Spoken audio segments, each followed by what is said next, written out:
போயிட்டு இருந்தாரு. நீ அந்த என்னடா பண்ணுவ? அடிச்ச அடிச்ச மூச்சு நிக்கிற வரைக்கும் அடிச்ச. என்னை கைது பண்ணி கூட்டிட்டு போகும்போது புள்ளத்தாச்சு.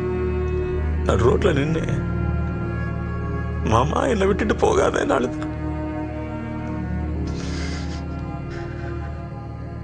அதான் அவளை கடைசியா பார்க்க போறேன்னு அப்ப எனக்கு தெரியலடா.